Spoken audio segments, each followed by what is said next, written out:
ওং নমো ভগবতে বাসুদেবায়। জয় শ্রীকৃষ্ণ, জয় শ্রী বিষ্ণু।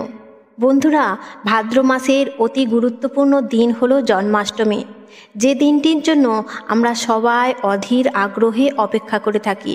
কারণ এই দিন আমাদের সকলের প্রিয় কানহা এই ধরিত্রীতে বাসুদেব ও দেবকীর কোল আলো করে অশুভ শক্তির বিনাশ হেতু জন্মগ্রহণ করেছিলেন। প্রত্যেক বছর ভাদ্রপদ মাসের কৃষ্ণপক্ষের অষ্টমী তিথিতে আমরা আনন্দের সাথে জন্মাষ্টমী উৎসব পালন করে থাকি। এবছর 2024 সালে ও বাংলার 1431 বঙ্গাব্দে জন্মাষ্টমী তিথির দিনক্ষণ নিয়ে সবার মনে এক দ্বিধা সৃষ্টি হয়েছে। কোন দিন পালন করবে জন্মাষ্টমী উৎসব? 26শে আগস্ট, 9ই ভাদ্র, না 27শে আগস্ট, 10ই ভাদ্র? বন্ধুরা, আজ এই ভিডিওতে সবিস্তারে জানাবো কবে ও কিভাবে পালন করবেন জন্মাষ্টমী উৎসব ও কোন কোন শুভযোগ আছে। নমস্কার বন্ধুরা, কৃষ্ণকথা চ্যানেলে আপনাদের স্বাগত। হিন্দু দেবদেবীর মাহাত্ম্য কথা, পূজাবিধি ও লীলা কাহিনী এই চ্যানেলের আলোচ্য বিষয়। ভিডিওটি ভালো লাগলে সাবস্ক্রাইব করে অবশ্যই পাশে থাকবেন। কমেন্টে অবশ্যই জয় শ্রীকৃষ্ণ লিখতে ভুলবেন না। এবছর কৃষ্ণ জন্মাষ্টমীতে জয়ন্তী যোগ তৈরি হয়েছে। এই যোগে পালিত শ্রীকৃষ্ণ জন্মাষ্টমীকে শুভ বলে মনে করা হয়, কারণ দাপর যুগে ভগবান যখন এই ধরিত্রীতে ভূমিষ্ঠ হয়েছিলেন তখন এই জয়ন্তী যোগ ছিল। এবছর জয়ন্তী যোগের পাশাপাশি জন্মাষ্টমীতে সর্বাত সিদ্ধিযোগ তৈরি হয়েছে। এই যোগে যে কোনো কাজ করুন না কেন তা সফল অবশ্যই হবেন। চলুন বন্ধুরা, এবার জানা যাক কবে ও কিভাবে জন্মাষ্টমী উৎসব পালন করব ও জন্মাষ্টমীর ব্রত পালন করলে কী লাভ হয়। বন্ধুরা, ভগবান শ্রীকৃষ্ণ ভাদ্র মাসের কৃষ্ণপক্ষের অষ্টমী তিথি ও রোহিণী নক্ষত্রে মধ্যরাতে জন্মগ্রহণ করেছিলেন।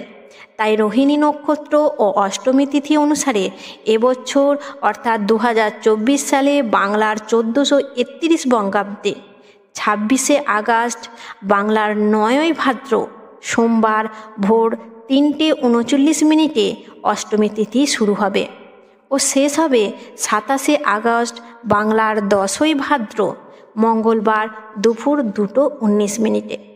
উদয়াতিথি অনুসারে আগামী 26শে আগস্ট সোমবার পালিত হবে ভগবান শ্রীকৃষ্ণের জন্মাষ্টমী উৎসব। যেহেতু শ্রীকৃষ্ণের জন্ম মধ্যরাত্রিতে হয়েছে, তাই রাত্রিতেই পূজা সম্পন্ন করা উচিত। সোম ও মঙ্গলবারের মাঝে রাত্রি অর্থাৎ রাত্রি 12:01 থেকে 12:45 পর্যন্ত পূজার অত্যন্ত শুভ সময়। তাই বন্ধুরা, এই রাত 12:01 থেকে 12:46 মধ্যেই জন্মাষ্টমীর পূজা অবশ্যই সম্পন্ন করুন। যারা ব্রত করবেন বলে ঠিক করেছেন 25শে আগস্ট অবশ্যই নিরামিষ আহার গ্রহণ করুন।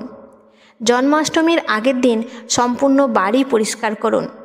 জন্মাষ্টমীর দিন অর্থাৎ 26শে আগস্ট ভোরবেলা ঘুম থেকে উঠুন। ব্রহ্ম মুহূর্তে সময়, পরিবেশ ও মন দুই শান্ত থাকে। ব্রহ্ম মুহূর্তে ঘুম থেকে উঠে বিছানায় বসে ভগবান শ্রীকৃষ্ণকে স্মরণ করে নিষ্ঠার সাথে ব্রত পালনের সংকল্প নিন।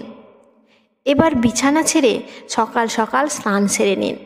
স্নান সেরে বাড়ির মন্দির বা যে স্থানে আপনি পূজা সম্পন্ন করবেন বলে স্থির করেছেন সেই জায়গাটি পরিষ্কার করুন ও নানান রঙের ফুল ও আলপনা যোগে সুসজ্জিত করুন। বন্ধুরা, যারা ব্রত পালন করবেন তারা জন্মাষ্টমীর দিন উপবাস অবশ্যই রাখুন।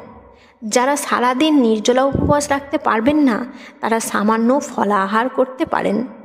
বন্ধুরা, ভগবান শ্রীকৃষ্ণের সেবায় এই দিন যদি আপনি নিজেকে সম্পূর্ণরূপে সমর্পিত করেন, দেখবেন নির্জলা উপবাস আপনি অনায়াসেই রাখতে পারবেন।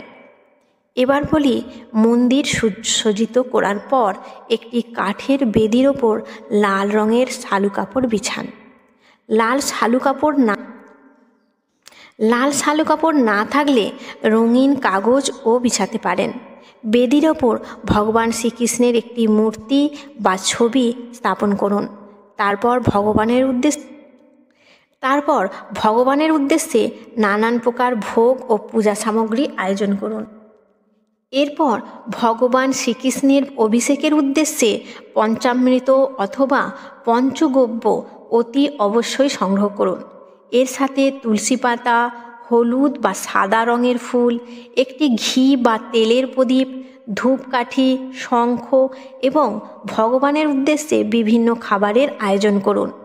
ভগবানের উদ্দেশ্যে ভোগ বানানোর পাশাপাশি বাড়ির আশেপাশে থাকা পশু পাখি ক্ষুধার্ত মানুষদের জন্য অন্নের ব্যবস্থা করুন আপনার সাধ্যমতো।